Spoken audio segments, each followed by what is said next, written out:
If I was sort of writing a portentous biography, I would say that probably meeting Chris Morris was the start of the process that led to that sort of work. Guess, yeah. I mean, I was lucky in that when I was doing TV Go Home, I met Chris Morris through a mutual friend, and he contributed a few listings to that website anonymously. And we started talking about, there was a character called Nathan Barley who was mentioned on the website, and he started talking about maybe doing a sitcom based on that. And then we just discussed it for about 4 or 5 years, because his gestation process, it went on so long, I thought, well, this is clearly never going to happen, but I'm really enjoying all these meetings I'm having with him. Did you ever ask? Did you ever say, are we going to... No, because he's Chris like, Morris. I know, I just thought, well, he can't be, unless he's having a breakdown, I think this is probably leading somewhere. He did, and he did the Brass Eye Paedophile special beforehand, I contributed some ideas to that, and my role in that really consisted of sitting in an office with him and saying this would be funny, and I can't remember which of my things ended up in the show. So I knew, having seen that, well, he can get anything made, because I remember when he'd mentioned doing that, I thought, well, that's never going to happen, is it? There's no anyone's going to do that. And I suppose if I learnt anything from what I learnt from Chris was that he kind of makes things happen through force of will by just sort of thinking it must be possible and refusing to listen, not being able to process anyone telling him that it can't happen, basically. And I think that's a useful mental trick to apply when you're trying to get something done, I suppose, is just to sort of convince yourself that it must work that way. So talk us through the genesis of Wipe then. How? That came about, the Wipe shows came about because I'd done the column for The Guardian, and the idea originally was to do a show for BBC4, which was a TV review show, and at one point it was going to be a bit like Bushell on the Box, which is a show that I don't think many people remember, which was Gary Bushell. It was a late night show. They wanted it at one point to be called Charlie Brooker's TV Inferno. I think for younger members of the audience, Gary Bushell was a sort of tabloid TV critic who made Richard Littlejohn look like Dorothy Parker, if that helps. Yes, that's a pretty good description. The idea originally was going to be that it was me, like hosting a TV party or something, and there were going to be like I'm any good at interacting with humans, and that was the idea. And then and then I think the commissioner left or got transferred to a different department, and so suddenly it was like this loose program, and so we just sort of muddled through and made a show where I sort of moaned down the lens. But you're being too modest. There's craft there. There's effort. There's proper. There's graft and craft, isn't there? To start with, it was genuinely like, what are we going to do? And so we did a sort of pilot where I just read out some columns. They set up a little camera in my house and in my flat, and I just read out some columns down the lens, and then they edited them, and we went, well, that sort of seems to work, and then it kind of graduated from there. And so originally it was all about television, because that was where I was comfortable. And then later on, about 2008, 2009, I thought we did one episode where I covered rolling news. And I've always felt that I'm quite ignorant about current affairs and the world in which I live, shamefully ignorant, and could never hold my own in any kind of political or current affairs conversation at a barbecue, at the most casual barbecue, I'd be flailing immediately. And I thought, as a self-improvement exercise, what if we tried doing a whole short run where I just review the news as though it's a trashy reality show? And that was where, and so it's slightly, and that became Newswipe, and then that's slightly, the current affairs stuff sort of merged with. And that was harder work. In a good way than the TV-based stuff. Well, yeah, I suppose what we realised very quickly was that it resonated more with people, and people kind of felt like they got a bit more, it felt a bit weightier, basically, because I was having to deal with things that were quite difficult. I think just about the second week after we were doing the very first run of Newswipe, there was like a mass shooting in a school. Or something like that. It might have even been the very first episode we did. There was a mass shooting in a school in Germany. And I was like, fuck, now I've got, I didn't see this coming. Now I've got to do a mass shooting. That's because that's what's happened. And so it meant that I was stretched, I suppose. And so it was ultimately a good thing, but it was not the mass shooting. No, clearly. That was obviously not a good thing. But the doing a current affairs thing, I said I hope I don't say anything career-endingly bad. Right. I think you covered it. You got it back. You got it back. Snatched it. Yeah. So it's abject terror. And you still feel a lack of confidence on current affairs? Yeah. Because a lot of topical comics would say you need to know the news inside out in order to be funny about it. You seem to have done it the other way around. I don't watch the news when I'm not doing the show, if I can help it. And you can't help it these days. It's everywhere. It's like, it's on it. I do that because you know what that means. Yes, of course. It's there. It's like everyone's doing that most of the time, and that's where it is. Consciously avoid it because it makes you sad, or just because life's too short? I consciously avoid it because it makes me sad, and because I know at the end of the year I'm going to have to fucking watch it again anyway. Because when we do the end of the year. But that reaction I had in there to Donald Trump, genuinely, when we were doing that show, I remember going in the day after he won, and I was so depressed, genuinely, I thought, I don't think I can do this show. And I was hosting Have I Got News For You that week, and I did that, and that made me feel a bit better, just because I had to do it. But by the time I got to the end of doing that 2016 wipe, I was genuinely very depressed about the state of the world, frightened and alarmed, and I felt sick. And so I sort of think and the one thing that sort of kept me going through doing the show was thinking, if I was watching, I'd like to feel that if I was watching something like this, it might make me feel a bit more sane about the world. And I kind of think that maybe if satire, I don't kind of like the word satire, but if it does anything, it maybe makes you feel a bit more sane. I remember when I was young, and if I watched, I don't know, Spitting Image or stuff in sort of Not the 9 O'Clock News or anything like that seemed to be pointing out that the world was demented, it made me feel a little less hopeless. And a little less alone. Yeah, although it's slightly terrifying to be on the other side of that and thinking, well, actually, I'm terrified. I was thinking more about what you said you would have felt as a viewer. Oh, I see. Which would be a little less. Do you still feel sick? Are you still as... Weirdly, no. I think I feel a lot better now, because genuinely I think it was because I was having to spend... Because when we're doing when we do the end of year show, it takes about a month, basically, and we I mean, all told, but it's probably about 3 weeks of intense editing, and we construct the show. We have lots of writers' meetings. I have hours and hours of footage, news footage. Researchers put lots of it together. We have hundreds and hundreds and hundreds of hours of footage, all logged. We'll sit through some of it with writers. We go through and we come up with sort of one-liner gags and things like that.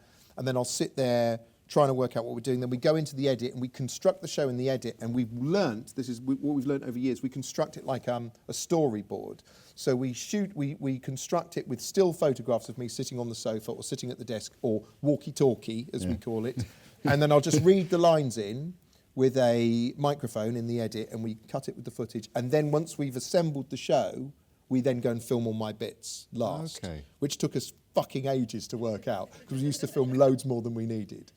And it's freed you up from having to do it in your flat at 4 o'clock in the morning. Exactly. Now it's in a set, which is there, and the Bridge Cafe from The Apprentice is round the corner, because that's where we film it, where The Apprentice boardroom is, which is a set, because television is a disgusting lie.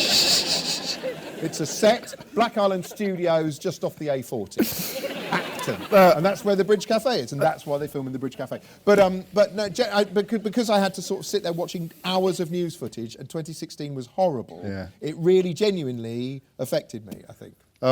You say you don't like the word satire. It probably fits, on one level, a description of dead set, doesn't it, satire? Yeah, I guess. I mean, genuinely in that, I mean, that was the first drama I'd written. Just give me a brief idea of that leap of... Again, I keep using the word confidence, I don't know why, but to move from collaborating on Nathan Barley or being the figurehead of quite a collegiate process on the wipe stuff, this was the first time it was your baby? I guess, but I thought it was going to end my career. Right. Because why? I thought, because while I was doing it, It was an idea I'd had ages ago. Wouldn't it be great if zombies attack the Big Brother house? That's funny, and let's play it straight. And like do it as a hardcore zombie drama. And but I thought, but I'll never be able to work as a TV critic again if it's at all shit, or if I think it's shit, or if. And can I continue critiquing other people's programs if I'm making one like this anyway? So I sort of thought it probably wouldn't work, and then there was just a process of being very worried that it wouldn't work. Makes you kind of concentrate a lot. Yes. And I learnt a lot doing that show. How did you gauge success then when that came out? When did you let yourself think it had been a hit? Well, I don't know. I was pleased with it. Yeah. As in, when it came out, I thought, wow, we got away with it. We pulled it off, or we did what we'd set out to do, which was to do a sort of genre piece that didn't scrimp on the gore and it had layers, I guess, which was kind of what we wanted. But it was mainly. It was first and foremost, I wanted to do a sort of a good zombie show, and I think we sort of pulled it off. And that leads us inexorably, I think, to Black Mirror. Yeah. So what was the genesis of that? Black Mirror came about because we'd done Dead Set, and so Shane at Channel 4, and Channel 4 generally said, what else would you like to do? And I said, well, I was always a fan of The Twilight Zone and Tales of the Unexpected and shows like that, and I felt that there weren't many shows of that nature being made today. So when you said 20 minutes or so ago that you did actually want to be doing this kind of stuff when you grew up, would they have been the shows you'd have mentioned? I'd like to be doing my own versions, those kind of programmes. I probably would have seen myself doing more sketch comedy. Okay. The things I really liked were like the day-to-day, not the 9 o'clock news, the day-to-day, Spitting Image, Monty Python, when I'd sort of see repeats of Monty Python, that kind of thing was the stuff that I really gravitated towards. Anything that was often breaking the fourth wall or mocking the way television was made seemed to be the sort of thing that appealed to me. At the same time, I really liked kind of dystopian science fiction, and I liked twist ending stories, and things like The Twilight Zone, and things like The Wicker Man that left you feeling sick and lost. Like anything like that. I don't know why I like it. And I think there's part of the comedy brain that also appreciates those kind of things. And I think there's also part of because all the Black Mirror ideas always make me laugh when we're first discussing them. I was rewriting one this afternoon, and I've made it so fucking horrible that it really amuses me.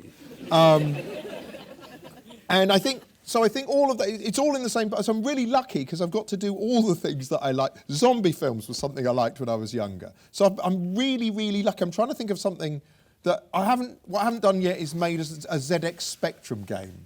Then I really will have ticked off every childhood ambition. They've just done a new version of Chucky Egg, actually, available as an app. So Have I think they? it's true. Shit. It's coming back round. It's coming. There you see, it's just the 11 o'clock show all over again. Yeah, You go off and do sorry, your own version of Chucky Egg next. Yeah. That'll be the thing.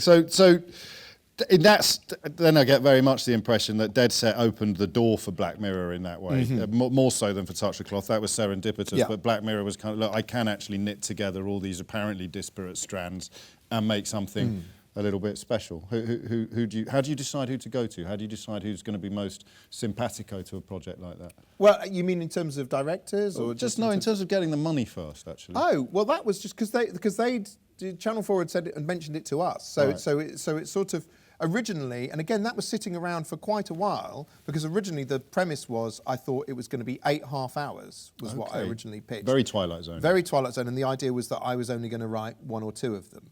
And then it somehow became 3 1 hours because after doing Dead Set, we decided, well, the thing to do is not to make it campy, like the Twilight Zone was quite camp, but to sort of play it straight. Yeah. And especially because the first one we did, the first one that was broadcast, the national anthem about the Prime Minister fucking a pig, had been an idea that had been knocking around for a long time, where I'd wanted to do a spoof of 24. And what I wanted to do was I wanted to do a spoof of 24 in which Jack Bauer had to fuck a pig, or something like that. And I thought it'd be great to play that straight. And so that was the model in my head when writing it. I will have a look at a clip in just a moment, but before that, was that... Of the pig? was that not sadly not that particular clip, Right. but of course that did also... that got overtaken by events, didn't it? Which I know Apparently. I know you've been asked about this before. There was no inkling, and you hadn't heard any rumours. If I'd heard anything about that, I really wouldn't have bothered writing. Like the idea is the most secret member ever of the Bullingdon Club. I'd been writing blackmail notes. I'd have been either blackmailing, making a blackmail attempt, or running shirtless into traffic, screaming at the top of my lungs. I find that generally, when writing things, what I try to do is describe what I'm seeing in my head. If you say, imagine I'm watching the finished product and describe what I think it should look like. I remember in that there's a bit where the light dims, so I must have written in the stage directions something like the lights. I think I wrote something like the LED dims forlornly or something at that point. Because it took me ages to read. I didn't know until I read a script for the TV show Ultimate Force, starring Ross Kemp, how important stage directions are. That's very weird. I was going to ask you off the back of that, straight off, do you read a lot? But then I thought that would be too pretentious a question, so I didn't. And then oddly, you've now referred to something that might be the least pretentious example of reading in the history of reading. Yeah. It was a literal, because I don't read much. I scarcely read. So it would have been a fiction. really good question. It would have been a good well, you asked it. Oh, yeah. I don't read much fiction, and I don't read... But I read mainly non-fiction. Right. If I do read. But recently I just read fucking kids' books. Yeah, I just read the Mr. Men. But there was a copy of a Ross Kemp Ultimate Force script knocking around that I picked up and read just out of interest one day, and was amazed to discover that I was getting into it, and that actually there was an action sequence, and it was I just remember there was a bit where it says he jumps on the motorbike, dash dash, guns the engine, and I thought, yeah, oh, that's how you write that sort of, because I just thought you write just dialogue.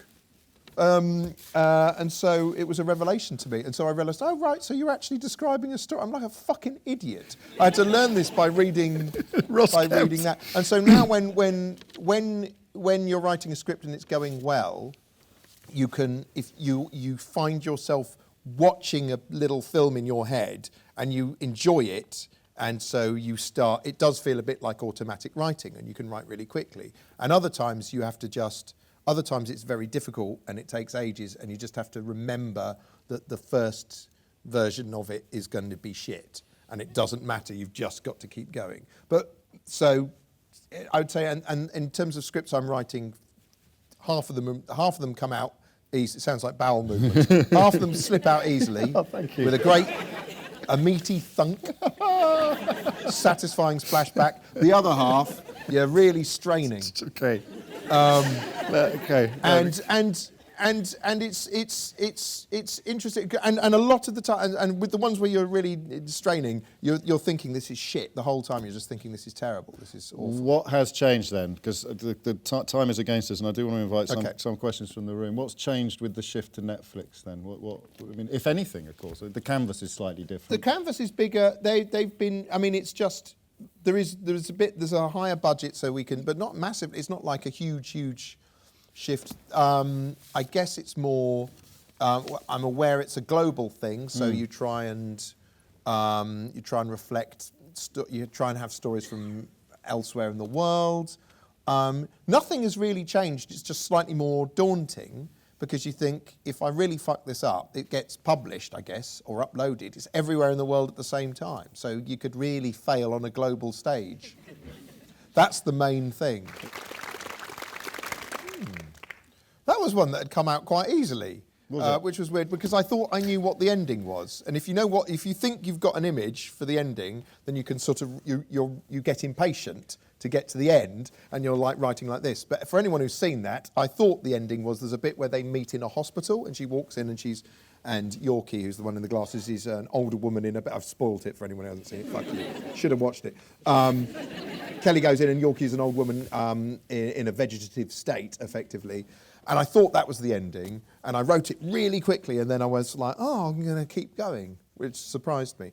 And that was the first one I'd written for Netflix, that one. And I was terrified with that because it's about two women falling in love, and I thought, well, I'm not a woman, and I have no human emotions. Write about what you know is what they say. Yeah. Well, that's why there's a bit early on when they go in, there's an arcade in there. There's a video arcade. And I was really, really specific in the script about what arcade games are in there. And it literally goes, she goes over to a bubble machine, and it comes up and it says, this is the beginning of a wonderful journey, which comes up at the beginning of Bubble. And I was gutted that we couldn't clear Outrun, because it was meant to be Outrun, the arcade game.